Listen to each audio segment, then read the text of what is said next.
संभाजी ब्रिगेडच्या प्रवीण गायकवाड यांना मारण्याचा कट होता असा मोठा दावा रोहित पवार यांनी आता केला असल्याचं देखील आपल्याला बघायला मिळतंय।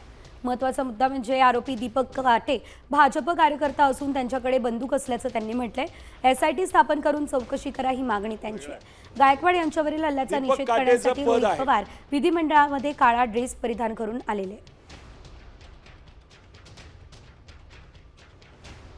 प्रवीण दादा गायकवाड यांच्यावर दीपक काटे नावाचा जो भाजपचा कार्यकर्ता आहे त्याने जे कृत्य केलं त्याचा आम्ही सर्वजण निषेध करतो।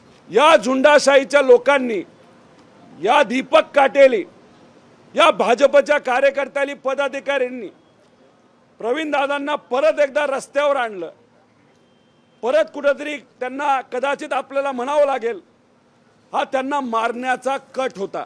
अशा लोकांवर कारवाई ही लवकरात लवकर त्या ठिकाणी झालीच पाहिजे असं आमच्या सगळ्यांचं मत आहे। आता isakal.com आहे देशातील नंबर 1 ची मराठी न्यूज वेबसाईट। प्रत्येक अपडेटसाठी isakal.com ला नक्की भेट द्या।